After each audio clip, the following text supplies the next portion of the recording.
સંભાવનાની અંદર આપણે છેલ્લા લેક્ચરની અંદર સ્વાધ્યાય 1.3 માં 4-5 દાખલા ગણ્યા અને સ્વાધ્યાય 2 વિભાગ D નો બીજો દાખલો ગણ્યો.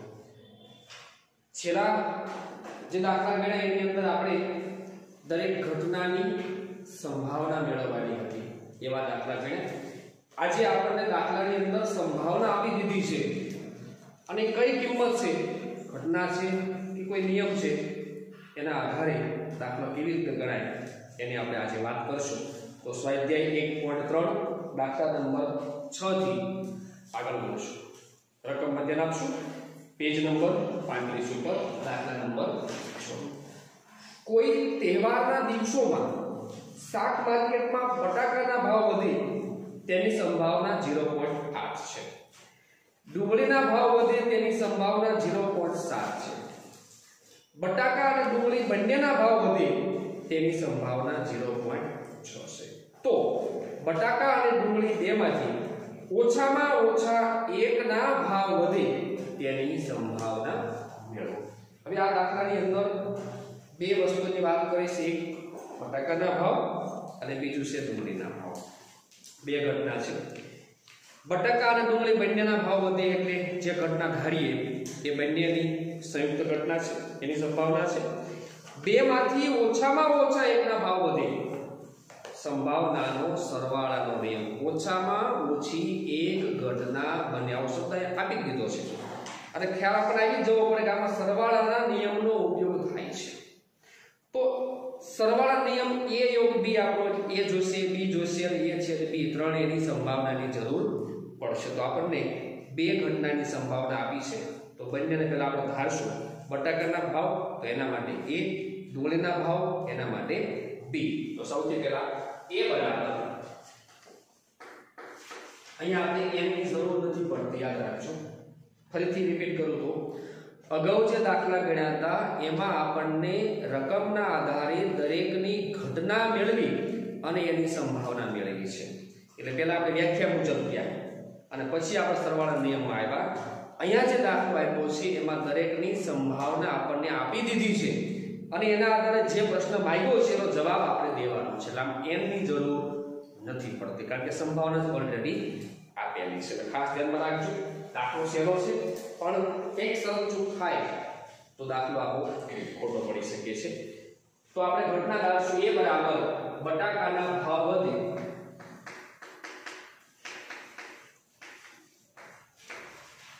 તે ઘટના એની સંભાવના આપી છે. તો એની કહેવાય પ્રોબેબિલિટી a બરાબર એની સંભાવના છે 0.80 અથવા 0. એ આપી દીધો છે. ધાર્યા વગર કોઈ દાખલો નહીં ગણવાનો.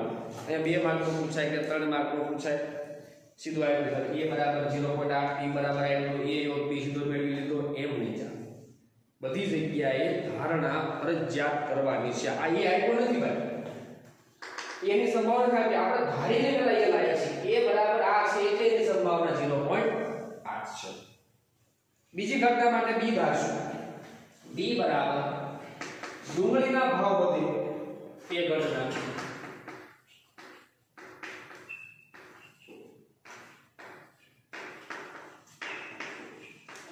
તો એની સંભાવના આપણને આપી દીધી છે. તો એને કહેશું પ્રોબેબિલિટી b બરાબર 0.7. એટલે b ની પણ સંભાવના મળી ગઈ છે. ત્યાર પછી આગળ કીધું છે બટાકા અને ડુંગળી બંનેના ભાવ વધે એટલે ઘટના a, બટાકા ઘટના b એટલે ડુંગળી બંનેના ભાવ વધે એટલે કે a ના ભાવ વધે અને b ના પણ ભાવ વધે, જેને કહેવાય a/b. તો આપણે ધારશું a/b બરાબર બટાકા અને ડુંગળી બંનેના ભાવ વધે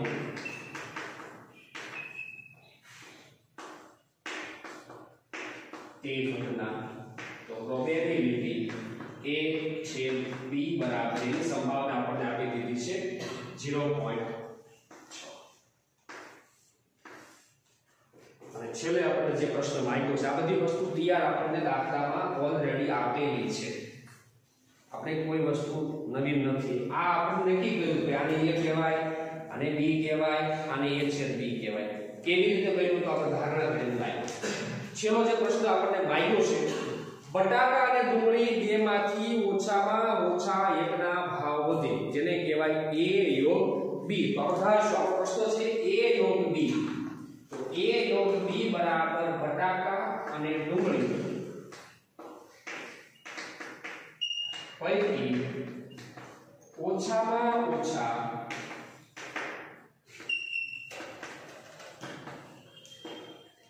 એકના ભાવ વધે તે ઘટના. આપણે A યોગ B મેળવવાનું છે. બાપુ A યોગ B એટલે સંભાવનાનો સરવાળાનો નિયમ મૂકી દઈશું. તો A યોગ B બરાબર પ્રોબેબિલિટી A વત્તા probability B minus probability A છેદ B. આપણે બધું તૈયાર છે, માત્ર કિંમત મૂકવાની છે અને સાદું વાપરવાનું છે. બરાબર નીચે બરાબર પ્રોબેબિલિટી A બરાબર 0.8, પ્રોબેબિલિટી B બરાબર 0.7 માઈનસ પ્રોબેબિલિટી A છેદ B 0.6. 0.8 વત્તા 0.7 બરાબર 0.15 થશે. એમાંથી 0.6 બાદ તો જવાબ આવે 0.9. આ આપણા પ્રશ્નનો જવાબ. અહીંયા આપણો દાખલો પણ એ પૂરો થઈ જાય છે. આટલું સાદું અને સિમ્પલ છે. પણ સીધી રીતે તો અહીંયા આપણે કીધું A B A છેદ B સીધું આ તો આપણો દાખલો અધૂરો બનશે. તો ધારણા કર્યા વગર સંભાવનાનો કોઈ પણ દાખલો આપણે ગણવાનો નથી. ત્યાર પછી સ્વાધ્યાય 1.3 નો એના પછીનો 7મો દાખલો. એક પુલનો નાશ કરવા બે વિમાનો બોમ્બ ફેંકે છે. એક પુલ છે એનો નાશ કરવો છે, એના માટે બે વિમાન એ પુલ ઉપર બોમ્બ ફેંકે છે.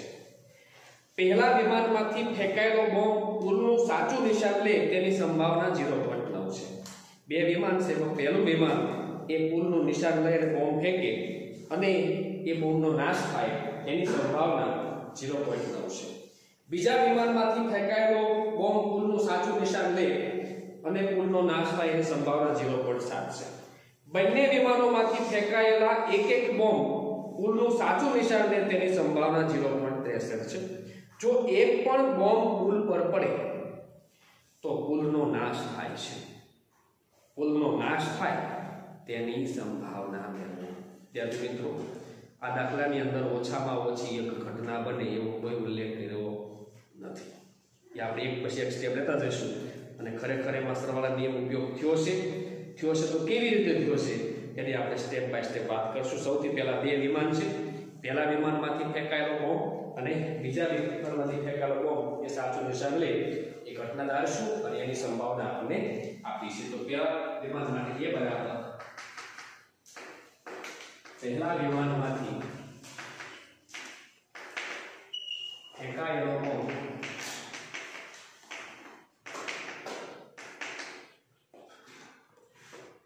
પુલનું સાચું નિશાન લે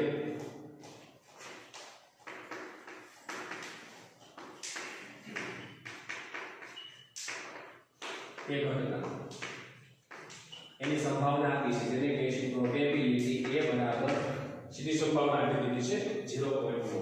અહીંયા પાછું આપણે m છે એમાં n એટલું મૂકવાની જરૂર રહેતી નથી, સીધી સંભાવના. બીજા વિમાનમાંથી એના માટે આપણે B ધારશું. B બરાબર બીજા વિમાનમાંથી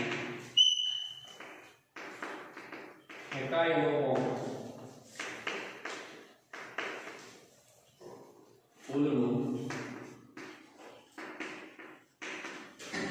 સાચું નિશાન લે એ ઘટના એની સંભાવના આપી છે. તો એને કહીશું પ્રોબેબિલિટી B. પ્રોબેબિલિટી B બરાબર એની સંભાવના આપી છે 0.7. આગળ કહે છે બંને વિમાનમાંથી ફેંકાયેલા એક એક બોમ્બ પુલનું સાચું નિશાન કરે. બંનેમાંથી એક ફેંકવામાં આવે અને પુલનો નાશ થાય. પહેલા વિમાનમાંથી બોમ્બ ફેંકવામાં આવે અને પુલનો નાશ થાય એની સંભાવના 0.9 છે. બીજા વિમાનમાંથી બોમ્બ ફેંકે અને નાશ થવાની સંભાવના 0.7 છે. બે હારે તમે ફેંકો અને નાશ થવાની સંભાવના 0.63 છે. એટલે A વિમાનમાંથી ફેંકવામાં આવે અને B વિમાનમાં બંનેમાંથી સાથે એક હારે ફેંકવામાં આવે છે તો એને કહેવાય A/B. તો A/B બરાબર બંને વિમાનમાંથી ફેંકાયેલ બોમ્બ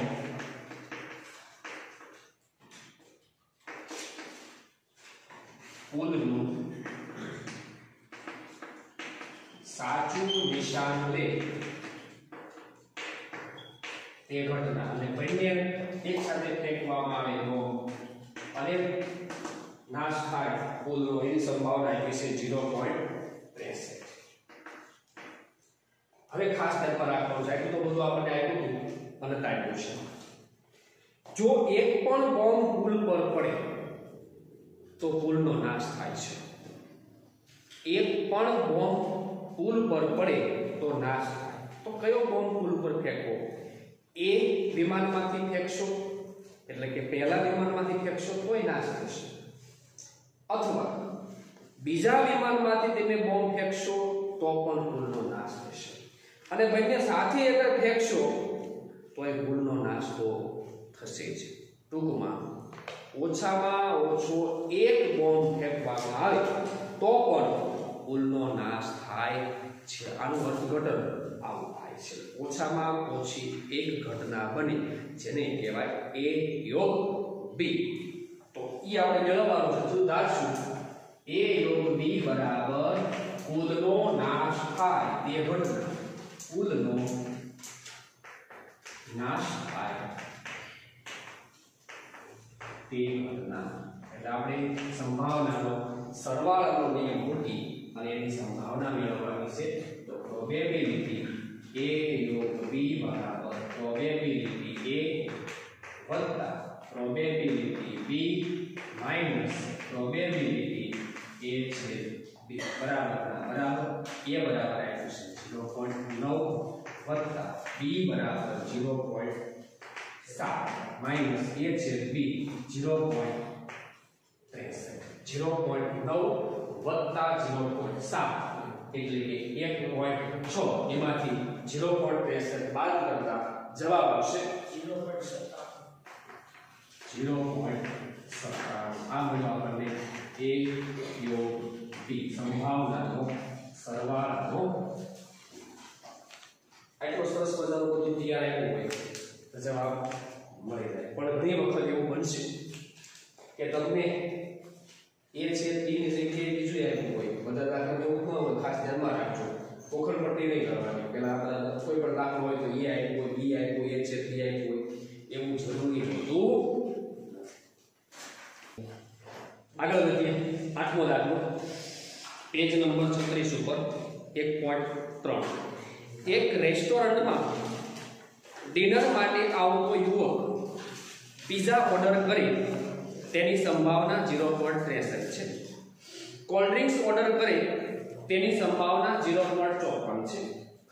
કોલ્ડ ડ્રિંક પિઝા અને કોલ્ડ ડ્રિંક્સમાંથી ઓછામાં ઓછું એક ઓર્ડર કરે તેની સંભાવના 0.88 હોય તો કોઈ દિવસે ડિનર માટે આવેલ યુવક પિઝા અને કોલ્ડ ડ્રિંક્સમાંથી ફક્ત એક જ વસ્તુ ઓર્ડર કરે તેની સંભાવના મેળવો. આમાં શું મેળવવાનું છે એ નક્કી કરવું એ અગત્યનું છે. સૌથી પહેલા આપણને જે આપ્યું છે ને એ પહેલા ધારી મૂકી દઈએ, પછી આપણને એમાંથી રસ્તો મળશે. તો અહીંયા બે વસ્તુની વાત કરી છે, એક પિઝાનો ઓર્ડરની અને બીજું છે કોલ્ડ ડ્રિંક્સના ઓર્ડરની. તો પહેલા ઘટના માટે આપણે એ ધારશું, બીજા માટે બી ધારશું. તો એ બરાબર પિઝા ઓર્ડર કરે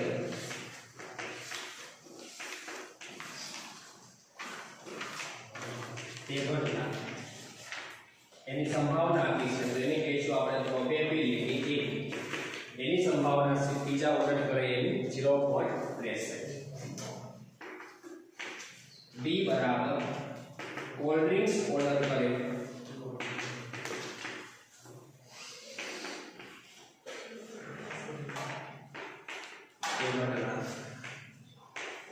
સંભાવના આપણને આપી છે 0.54 પ્રોબેબિલિટી b બરાબર 0.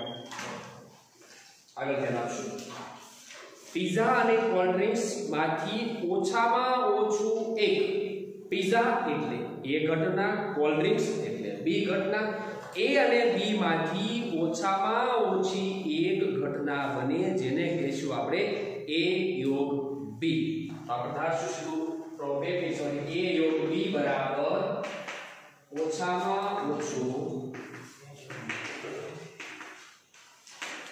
એક ઓર્ડર કરે તે ઘટના તો એની સંભાવના મળશે પ્રોબેબિલિટી a યોગ b બરાબર એની સંભાવના આપણને આપી છે 0.85. મોટાભાગના વિદ્યાર્થીઓ અહીંયા ભૂલ કરતા હોય છે કે a આપ્યો છે b આપ્યો છે a યોગ b આપ્યો છે તો આમાં a છેદ b મેળવવાનો હોય એવું જરૂરી નથી હોતું. ખાસ ધ્યાનમાં રાખશું. અહીંયા આપણે એવું કહે છે કે કોઈ દિવસે ડિનર માટે આવેલ યુવક પિઝા અને કોલ્ડ ડ્રિંક્સ માંથી એક જ વસ્તુનો ઓર્ડર કરે. આપણે એવું કીધું હોય કે પિઝા અને કોલ્ડ ડ્રિંક્સ બંનેનો ઓર્ડર કરે એવો શબ્દ વાપરવો હોય તો આનો જવાબ a છેદ b થાય છે. તો આપણે a છેદ b મેળવવાનું. આપણને એવું કહે છે કે પિઝા અને કોલ્ડ ડ્રિંક્સ બેમાંથી એકનો જ ઓર્ડર કરે એટલે કે જો પિઝાનો ઓર્ડર આપશે તો કોલ્ડ ડ્રિંક્સનો ઓર્ડર નહીં આપે અને કોલ્ડ ડ્રિંક્સનો ઓર્ડર આપશે તો પિઝાનો ઓર્ડર નહીં આપે. તો આપણે આના માટે એક નવી ઘટના ધારશું જે મેળવવાનું છે તે જેને કહીશું c. ઘટના c બરાબર પિઝા અને કોલ્ડ ડ્રિંક્સ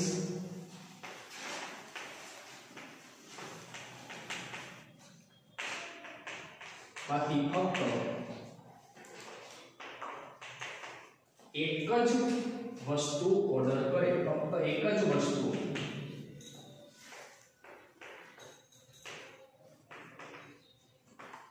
કરે તે હવે ખાસ સમજવાનું છે શું કહેવા માંગે છે. પિઝા અને કોલ્ડ ડ્રિંક્સ માંથી ફક્ત એકનો જ ઓર્ડર આપવાનો છે. કોનો ઓર્ડર આપવો નક્કી નથી. જો પિઝાનો ઓર્ડર આપશે તો કોલ્ડ ડ્રિંક્સ નો ઓર્ડર નહીં આપે.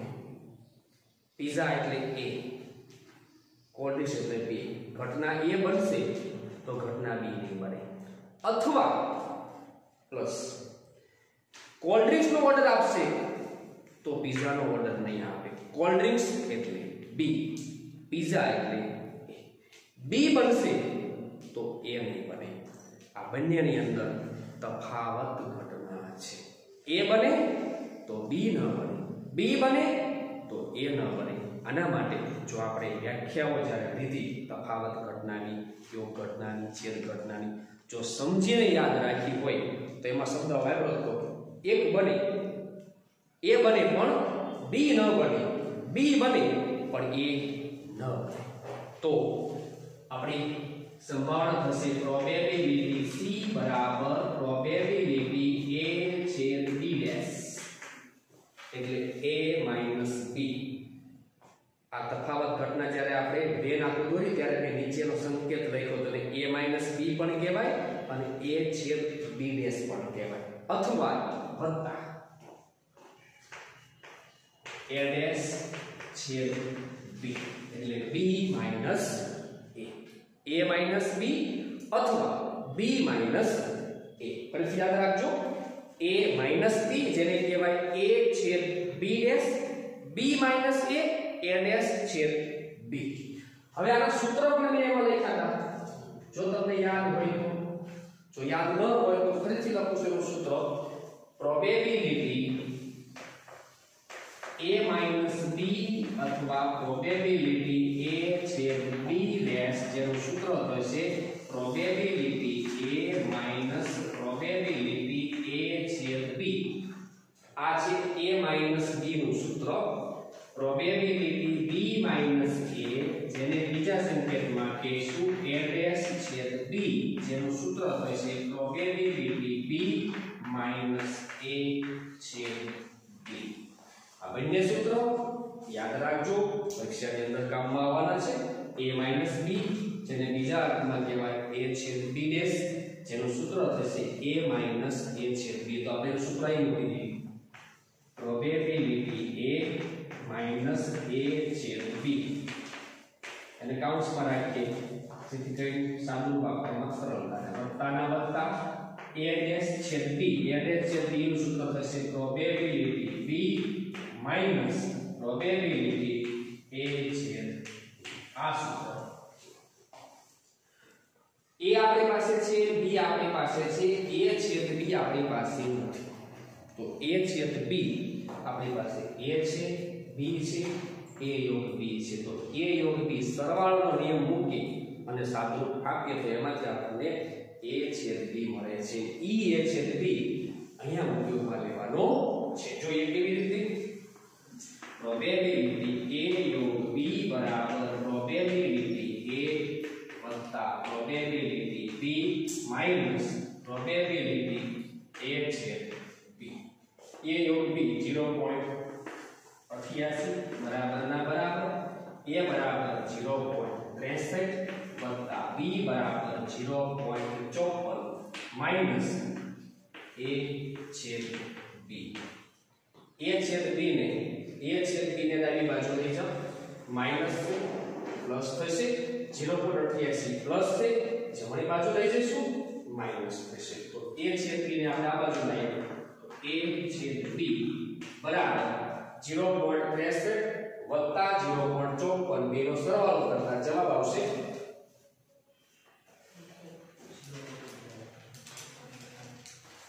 0.63 વત્તા 0.54 બે નો સરવાળો કરતા 1.70.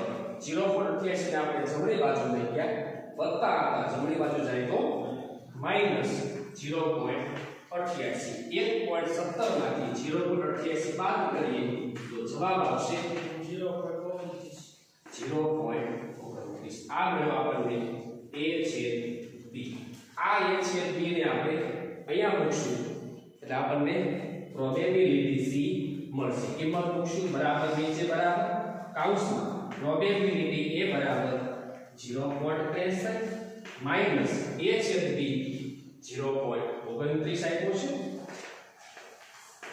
વત્તાના વત્તા પ્રોબેબિલિટી b આપણને આપી દીધો છે 0.54, એમાંથી આપણે a છેદ b મેળવ્યો છે 0.29 જે બાદ કરવાનો છે. બરાબર નીચે બરાબર 0.63 માઈનસ 0.29 બરાબર 0.34 વત્તા 0.54 માઈનસ 0.29 બાદ કરતા 0.25. તો 0.34 વત્તા 0.25 કરીએ તો આપણને જવાબ મળશે પ્રોબેબિલિટી c બરાબર 0.59. પ્રોબેબિલિટી c બરાબર 0.59. ફરીથી ખાસ ધ્યાનમાં રાખજો, બધા દાખલાની અંદર ગોખણપટ્ટી જેવું નથી હોતું. a આપ્યો છે, b આપ્યો છે, a છેદ b આપ્યો, a b મેળવવાનો હોય કે a યોગ b આપ્યો હોય તો a છેદ b મેળવવાનો હોય એવું સર્વસામાન્ય હોતું નથી. જે વસ્તુ મેળવવાની છે એના માટે આપણે ઘટના ધારી, જેનો મતલબ સમજ્યા, તફાવત ઘટના આવી, એનું સૂત્ર મૂક્યું. આ આપણને આવડવું જરૂરી છે. જો તમને આવડતું હશે તો તેમ સાદુરૂપ આપી શકશો. આપણને a અને b આપ્યા હતા, a છેદ b નહોતો આપ્યો, a છેદ b આપણે યોગ સરવાળાને મૂકી અને a છેદ b મેળવ્યો. a છેદ b અહીં મૂકી અને બંનેને સાદુરૂપ આપતા આપણે જવાબ મળે છે પ્રોબેબિલિટી c બરાબર 0.59.